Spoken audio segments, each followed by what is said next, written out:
सवाल यहाँ पर बनता है कि SC/ST कल्याण मंत्री बनते हैं कि SC/ST का कल्याण हो। आप लोगों के लिए स्पेशल विद्यालय चलता है, अम्बेडकर विद्यालय, आरक्षण मिल रहा है, लेकिन इसके बावजूद अगर दलितों का कल्याण नहीं हो रहा है तो इसका मुख्य वजह कौन है? दलित बन रहे हैं दलित कल्याण मंत्री, SC/ST कल्याण मंत्री, उसके बावजूद दलितों का विकास नहीं हो रहा, तो इसके लिए दोषी कौन है?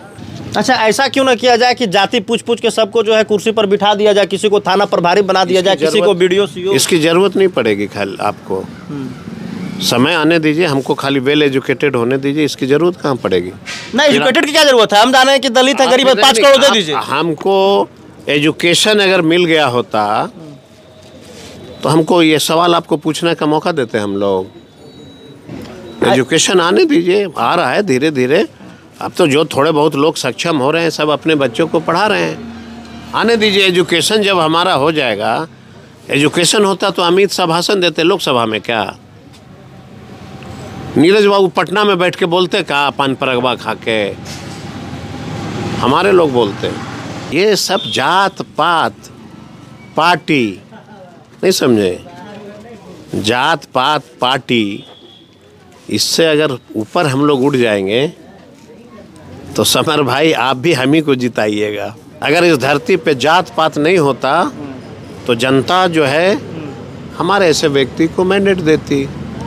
जात पात नहीं रहता तो दलित कोटे से कैसे आप आरक्षण कोटे से विधायक बनते? टिकट मिलता? वो तो रहबे न करेगा। जात पात खत्म हो जाएगा तो फिर काहे का? जात पात कैसे खत्म हो जाएगा? सब बात पापी। जात पात तो रहेगा ही। क्यों रहेगा? जात पात क्यों नहीं? इंसानियत होनी चाहिए, जात पात। लेकिन आपके बराबरी का एजुकेशन हम लोग खोज रहे हैं, आपके बराबरी का एजुकेशन खोज रहे हैं हम लोग कि हमारे बच्चे, देखिए पीछे है ना सब खड़े, जरा दिखा देना एक बार कैमरा से, दिखा दीजिए। इनका एजुकेशन हम खोज रहे हैं, इनका एजुकेशन हम खोज रहे हैं कि बराबरी में हो जाए एजुकेशन। तो इन्हीं के जाति आप भी हैं, आप कैसे जो है वो एजुकेशन लेके कहाँ BIT मिश्रा कहाँ पढ़ लिए, ये कैसे हरा? अच्छा, तो आप पढ़ लिए 100 में 100, हम अगर 100 में 10 पढ़ लिए तो दर्द हो रहा है आपको? अच्छा, किसको बोल रहा है कि 100 में 100 पढ़ लिया? जरा खुल के बोलिए ना, घुमाए नहीं। कौन पढ़ लिया 100 में 100? आप सब 100 में 100 पढ़ ले है? तब और क्या, या प्रमाण दे सकते हैं? 100% दे सकते हैं। 100 में 100 सब अमीर भी है। हम आप अपने से बोलिएगा, पत्रकार का काम आप बोलिएगा, एगो तो एगो हम नहीं बोल सकते हैं। पत्रकार का काम है जवाब देना कि क्वेश्चन करना। अच्छा, तो आप 100 में 100 दावे के साथ कहिएगा कि पढ़ल है? नहीं, पत्रकार का काम है जवाब देना। तो हमारा कैमरामैन हमारे जाति का जो अनपढ़ है, बताइए। क्वेश्चन करिए और जवाब हमारा सुनिए। तो हमारा कैमरामैन अनपढ़ है, आप जवाब खाली क्वेश्चन करना है आपको। ठीक है, जवाब आप नहीं देना, आप नेता हैं। ठीक है, बोलिए ना। आप पत्रकार हैं, ठीक बोलिए। आप सिर्फ सुनिए मेरी बात। तो 100 में 100 हमरों में नहीं पढ़ल है। सर्वे हुआ, सर्वे हुआ, बिल्कुल। तेजस्वी जी और नीतीश जी का जब ज्वाइंट सरकार थी, हमने सर्वे कराया। सर्वे कराने के बाद हमारे पास आंकड़े आ गए कि किस जाति में कितने लोग अनपढ़ हैं, कितने लोग पढ़े हैं। इस सर्वे में ऊंची जाति के लोग 90% वेल एजुकेटेड पाए गए और 10% नहीं पढ़े पाए गए। लेकिन मीडिया आप 100% बोल दिए और फिर आप आंसर दे रहे हैं।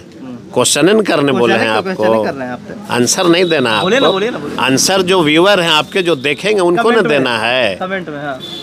अब जब सर्वे हुआ तो सर्वे में हुआ कि जो पिछड़े लोग हैं, अकलियत के लोग हैं, इनका एजुकेशन क्या है।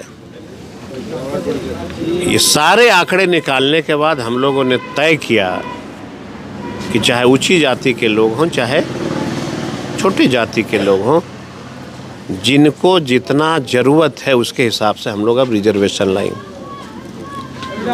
हम उनको मुआवजा देंगे। मुआवजा मतलब कि आर्थिक सहायता देंगे। आप अगर 10% कमज़ोर हैं तो आपको आर्थिक सहायता मिलेगी। हम 90% कमज़ोर हैं तो हमको 90% को आर्थिक सहायता मिलेगी।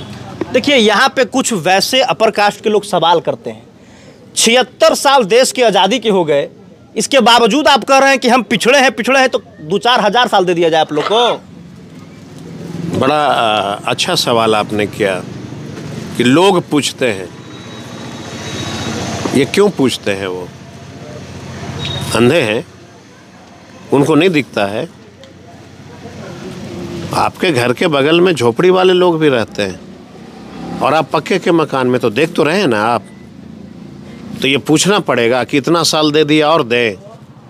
आपको ये कहना पड़ेगा कि इतने साल देने के बावजूद भी ये नहीं बढ़ पाए हैं, इनको और देना चाहिए। ये होती है देश की खूबसूरती। कि सवाल यहाँ पर बनता है कि SC/ST कल्याण मंत्री बनते हैं कि SC/ST का कल्याण हो। आप लोगों के लिए स्पेशल विद्यालय चलता है, अम्बेडकर विद्यालय, आरक्षण मिल रहा है, लेकिन इसके बावजूद अगर दलितों का कल्याण नहीं हो रहा है तो इसका मुख्य वजह कौन है? दलित बन रहे हैं दलित कल्याण मंत्री, SC/ST कल्याण मंत्री, उसके बावजूद दलितों का विकास नहीं हो रहा, तो इसके लिए दोषी कौन है? मुझे लगता है समर जी कि अधिकारी कौन है। अभी तो हम अगर फतेहपुर का आंकड़ा निकाल ले तो 80% आप ही लोग छोड़ दीजिए ना फतेहपुर, अभी कहाँ छोड़ दे, कब पकड़े तब? बात समझिए बात को।